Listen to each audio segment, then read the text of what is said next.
You know who it is. It's your man, Horror Flick, Digger Ditch, Big Mitch. And I'm kicking in doors with 030s and I'm bringing 2H 101s because we Vegas sons, the Meadows. You already know what it is, the Chronicles, man. And I'm Bolo Yang, man. And I'ma always be on them things, man. You already know, man. Quit it. Well, welcome to Vegas Chronicles, man, with your man, Big Mitch, the Horror Flick from Super 6. Let's get back at it, man. Shout out to everybody that support my platform, man. Shout out, I want to send a special shout out to Lil Web, man. You know, Michael, man. You really came a long way, Brody, man. And I'm amazed, man. I mean, the transformation that you made, the demon that you fought, and trust and believe it was a powerful demon. But the way you overcame that, man, and found true redemption in yourself and peace, I salute you, brother. Because I mean, and I'm gonna tell you something that make you unique, homie. And a lot of people don't know this, but when we was really warned at NNCC, I gotta get credit where credit is due. I get credit where credit is due. When NNCC yard was anti-crip and it was Bloods and Gerson, when Biscuits and Gravy was in its formation, when we wasn't allowing no Crips on the yard, nobody. I ain't gonna lie. You was the only stump down Northtown dude on that yard. And I mean, no fear or nothing, man. You a real individual, man. And you one of the dudes from the North. I salute you, Lil Web, man, for real, homie. You really did that. You was Lil Bread partner, man. You wasn't going nowhere with nobody running you off, man. I salute you, brother, man. And I salute you, man. I knew you always was a warrior, man, and I knew you was gonna defeat that demon, and you did. Salutations, my brother, man. Continue your journey and may God walk with you, man. You leading by example, bro, and that's what we should give more attention to, man. That brother got a story, man, that y'all need to hear. But moving along, man. Salute. To the 60s. Yeah, clearing that up, man. Where I left off at, yeah. One thing that's interesting that I'm gonna say about that the rolling 60s and the Cali thing that used to get kind of like, it was a few things, but this was one of them. In prison, see the LA 60s back then, you know, when a lot of them was coming out here, the ones that really didn't congregate with the Vegas 60s out here, because not all LA 60s came out here and congregated with the Vegas 60s. Some of them just came out here to go to the casinos or set up shop and do their own thing. They didn't congregate with the Vegas 60s for whatever reason. So when they came to the joint, and the vast majority of them start mingling with the Vegas 60s, a lot of them didn't know of no 40 block 60 war. They didn't know nothing about that. So when it came to the block in the 40s getting down, and you know, in a lot of cases, like when I spoke on that, when No Good from 40 block came to the joint.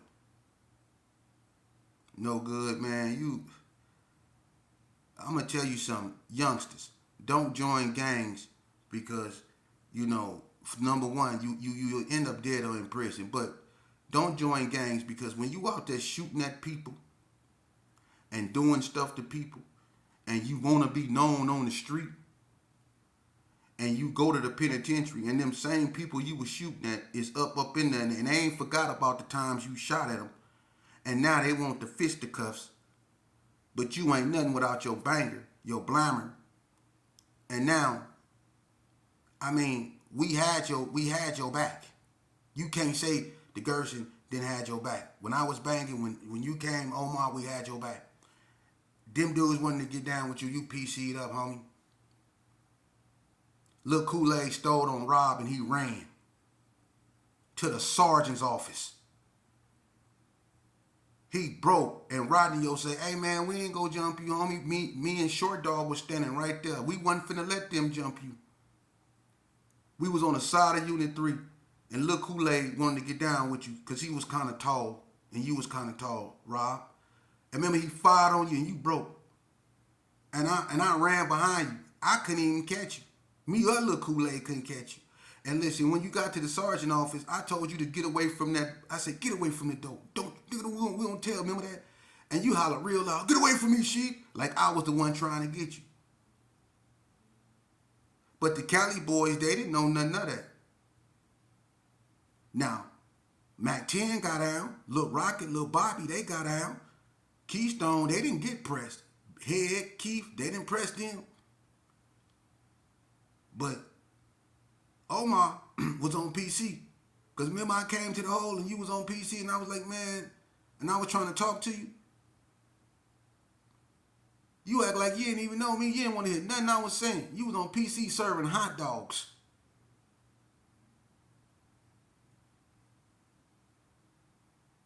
But the LA 60s knew nothing about that.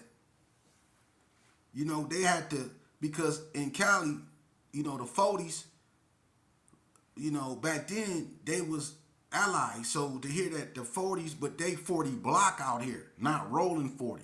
So it was kind of confusing for them. But they didn't caught on now, and they know that the 40 blocks in the 60s didn't have a relationship. And another thing that the LA 60s and the Vegas 60s used to get into it about was the CCG thing. The Vegas 60s, you know, used to be Crip City gangsters. And out there in California, anything with gangster in it is like since the A-Tray 60 war. So anything with gangster in it, it can't never had nothing to do with rolling, according to the LA 60s, which is understandable. But see, out here, what happened was the 60s formed on 40 block, ironically. Right across the street from the Gerson. They was on the block. Big Alexis Stabone. That's why 40 block, Stabone, name is Stabone, because he named after his uncle, Big Alexis from Rolling 60s. Stabone. From 40 block is named after a 60. The 60s was on the block. And Crip City was Crip City gangsters. What happened was the 6-0s went from 40 block to Crip City, and Crip City turned Rolling 60.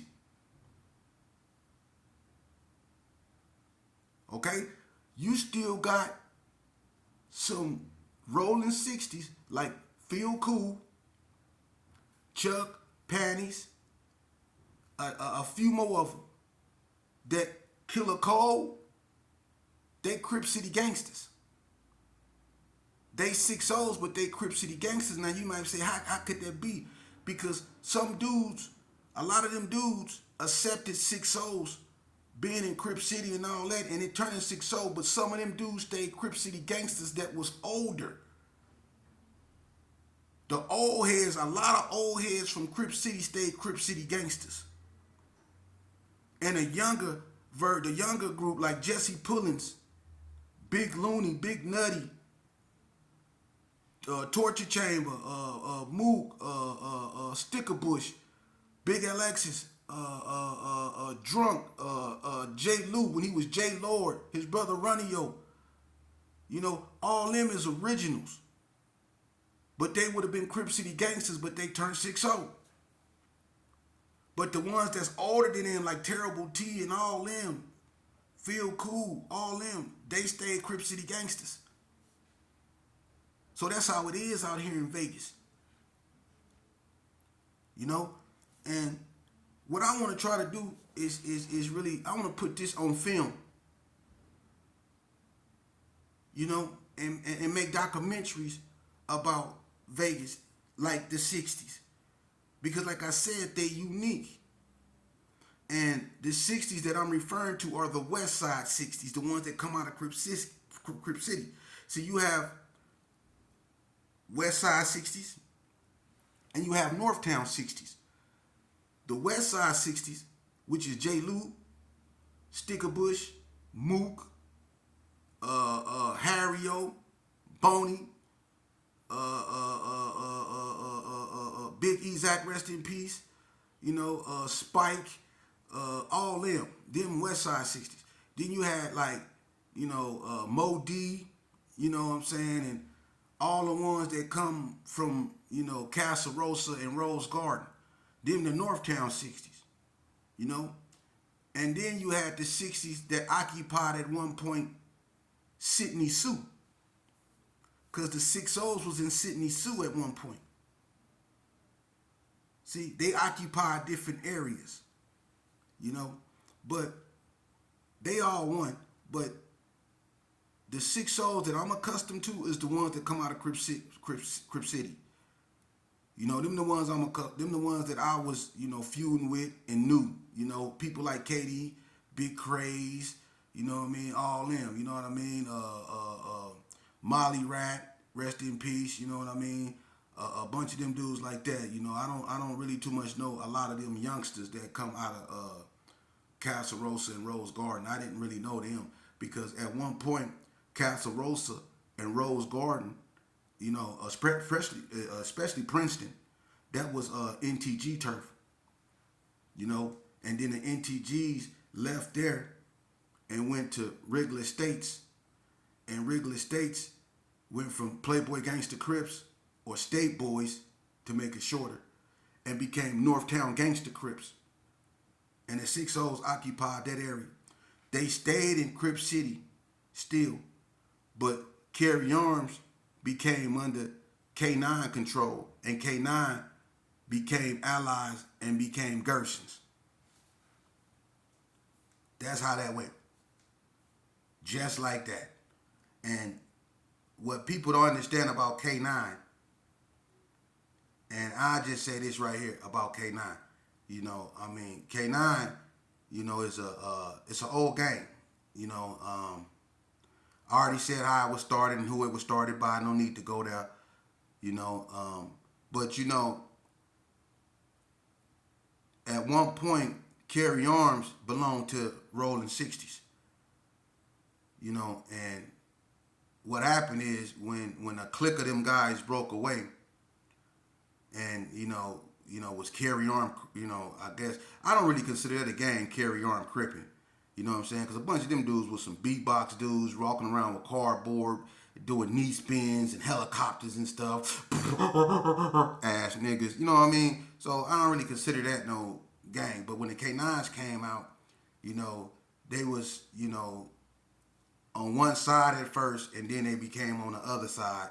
They became Gersons. So we gonna move on from that. But the LA 60s, when they came out here, it took a lot of them, some of them understood what was going on, but a lot of them don't understand Vegas politics. You know what I mean? And that's understandable. But you got to understand, just like in any other state, we have our own culture, our own swag, just like y'all have y'all own culture and own swag. We have a lot of guys that's from California that integrated into Herbert Gerson. One of the main faces of Herbert Gerson was from 8-9, East Coast, and that was Maxwell Cornbread. He come from 8-9 East Coast. It's a bunch of dudes out here that's from California that people know. But that's neither here nor there, So for the vast majority, the LA 60s and the Vegas 60s, in the penitentiary, the Vegas 60s run it,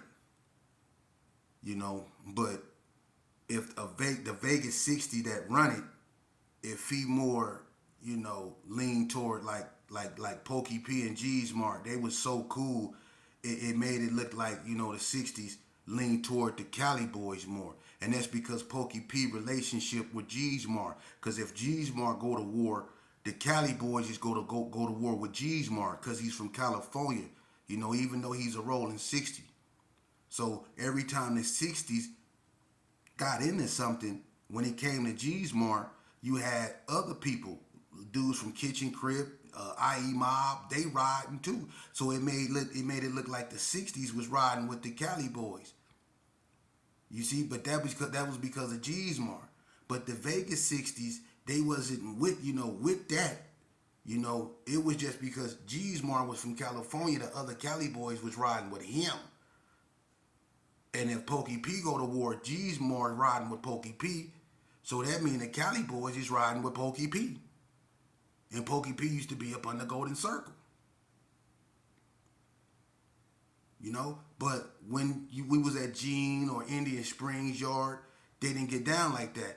Cause Riddler is from LA, and Riddler was on Indian Springs Yard with Rodney O, Crunch, Pootie Mac, Shetty Crack, Gangsta Bo. Riddler and Gangsta Bo was Sellies. You know, and they didn't, you know, I'm gonna be honest with you, Benny Bo ran that car. You know, Bo, Big Benny, you know, Gangsta Bo ran that. You know, I remember they beat the boy. Remember they beat the who? I know it was a bunch of people in there. Put it in the chat if y'all remember when Bo beat that boy from Chicago and took his package up in the road. The boy, the light skinned, the boy with the braids. He beat him up, broke his ribs, broke his jaw, and took 2 ounces of weed from him out of his room up in Unit 4 in Indian Springs. Gangsta Bo ran that cop. But it was up on the Vegas thing. You had some Cali Sixties on that yard, but Gangsta Bo ran that cop. You know? And you could say Killer Cole ran that cop. And the reason why I say that is because when it comes to getting down, and then Acorn was on the yard. So Acorn ran that car at one point too. Acorn originally from California, but Acorn ride with the Vegas Sixties. Acorn, one of the founders of 6-0s, when it was on the block. We got into it with them. But the reason why I say Gangsta Bo and I say Killer Cole is because when it comes to fighting and get down, they go give you problems. Killer Cole go give you problems. I remember we got into it with Killer Cole, man, them over there behind Unit 6 when he fought on Desert Rat. You know what I mean? And that's when Poon knocked out C-Rag in Unit 6, and Mad Bummer and Rico from 50s got out. Yeah. But I give a props to the 60s, you know what I mean? You know, I'm not no hater, I'm not no gangbanger. You know, when I was in that life, you know, I don't do, you know, whether Cali, Vegas, or whatever. The politics out here, you know, I'm going to just keep it real. The Vegas 60s run the Vegas chapter. I'm just keeping it 100 with you, you know what I'm saying? Even in the penitentiary, even though, you know, a few of them, not that many of them, mostly Polk, you know, but a lot, you know, they keep it Vegas. And the Cali 60s respect that. Now, like I said, you had some that'll go click up with the other Cali boys and you know, for whatever reason, you know, and that's because they feel probably, you know, more comfortable with them. But for the vast majority of them, you know, the 6-0s are 6-0s, and what they do is what they do. You know, moving along, man. You know, I'm gonna start doing, you know, and let me know if y'all want me to.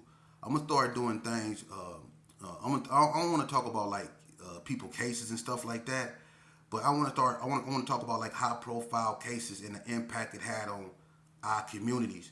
Like when y'all remember when the Pomona boys came out here from Southside Village, Double R them, the Fat Boy, and Mouse, Ray Evans them, and they did that murder and they killed them 4 people in the house. It was high profile. You know, I don't know if Ray Evans got out, but remember they went in there and they killed all them people, and the little girl, she said Uncle Ray did it. See, stuff like that, high profile cases like that. You know, I wanna talk about that. You know what I'm saying? And get into that. You know, to show the impact that it had on the community, because it's been a lot of cases that had dramatic impacts on Vegas. In some cases, changed Vegas. You know, there's a lot of things that happen in our streets that like when Boo Boo Swanson got killed from Donnas, that really changed a lot in Vegas. You know, and what people don't understand is that, you know, we was warned, you know, the Gershon was warned with the West Coast Bloods. But when Boo Boo got killed, to see such intensification of violence, and it's right there because we were allies with the Donner Street Crips, so we have front row seats to they anger. We seen how mad they were, and let me tell you something, man. Those dudes wasn't playing. They wasn't playing. Them Donnas was shoot. I mean, when they was rocking the Dodger jerseys and the D hats, And remember they put on a ski mask and went up in the Indo Mall with the Louisville Sluggers and whooped everybody out. They put on hockey masks and went up in the Indo with Louisville Sluggers, the Donnas, and whooped everything up in there. I mean, they had them Koreans getting up out of there. They had everything. They was coming up out of there with LA Gears. All the Donnas went up in there and added out. But that's what they was doing. And being, from the Gerson at that time and being in Carry Arms when the Donnas was tripping with the 60s. It's been a couple times when they came through West Street. Anthony Webb used to stay on West Street. So it used to be Gerson's on West Street toward the bottom. And it's been times when the Donnas came through there and shot up the whole street, not knowing that you shooting at the 60s over here in Crib City, but you shooting at Gerson's up over here. So we didn't have front row seats, to see, and them boys wasn't playing, man. So that right there, that war, that was one of the first wars other than the Gerson and the Coast that really set Vegas on fire. It did. And then the Donnas and the Hood got out of hand. And while all this was going on, the ABMs, the Diana Street villains, and all that stuff was forming. You see?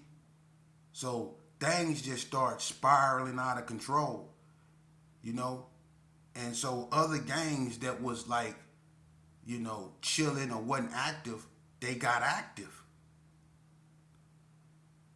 Because, you'll find yourself in a messed up situation. Because everybody was riding. Either you was with it or you wasn't. And people was getting caught slipping. It was one cat that at this time, he was like a Spike. That dude there from 60s, Spike, Pussycat, we was into it with him when he shot Lou Dog and King Roger D. So we warned with this cat here. It's personal with him. It's just something about this dude. You know what I mean? So we get into it with him. Him and Cocaine Man had a fight and Carry Arms. We warred with this dude. So this was what was going on in Vegas. Then the Bonanza Village gangsters get active. Photos. They used to be Baby GQs. They get active. They take it to the Brownie Boys. You know what I'm saying? The Sioux get active. They gangster cripping it. They feuding with the Brownies too. On a Brownies helmet. You know what I mean? It's been a couple times Pot, Mad Bomber, and all them came hitting that cone up over there on Gerlach. Whole cot toe up. Oh, you been over there by the village, huh? Or you been messing with that boy Goldie up over there at Sydney Sue, huh? Goldie wasn't playing. Everybody remember Goldie. Light skinny Goldie. Rest in peace. He wasn't no joke from up over there. Roosevelt, they wasn't playing up over there. Loki C, all them boys from the suit.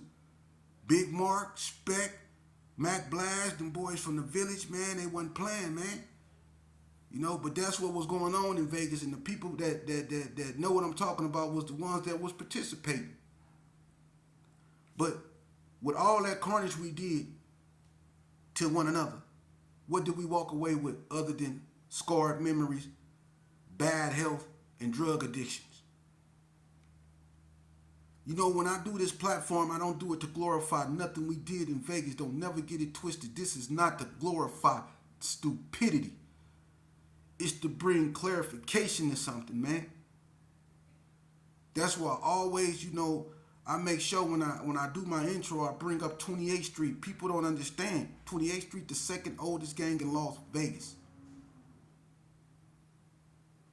And I was around when Spider was their leader.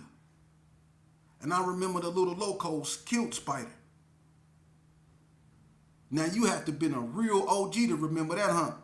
Y'all remember when Spider from 28th Street got killed by the little locos and they ran him over and stuff?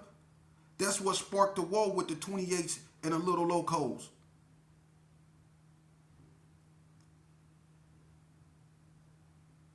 See, my thing is, when people narrate Vegas history, a lot of people don't know what they talking about. They don't talk about. And then some people, they narrate it and they put themselves in positions they really wasn't in, man, to make themselves look bigger and badder. It's not about that, man. Because nothing really was gangster about this shit here we did, man. Wasn't nothing gangster about what we did. Killing ourselves for what? Over some cheap-ass bandanas? Over a neighborhood we couldn't stop them from tearing down? And then it's the cold part. We don't act like we act like we don't want to believe this and acknowledge this, but half of us that was gang banging, we was related. We was related. I know for a fact I done shot at some of my cousins and just didn't say nothing. And my attitude was, you shouldn't have been over there with him. I'm keeping it real. We related. And then there's some cold part. What about the people that's related? And then, like, if you from the coast and I'm from the Gerson, and I got a family member from the coast, and then the Gerson go over there and kill him. Or if you got a family member and you from West Coast Brothers, and you got a family member from the Gerson, and the coast come over there and kill him. How does gonna make you feel? Or what if you from a gang and your brother from a different gang? Because it happens like that. Some brothers be Bloods and some brothers be Crips. What if the Crips kill the Blood brother? Or what if the Bloods kill the Crip brother? Is he still going to be a Blood? See, this is the situation we find ourselves in. And then somebody asked me, they say, Sheep,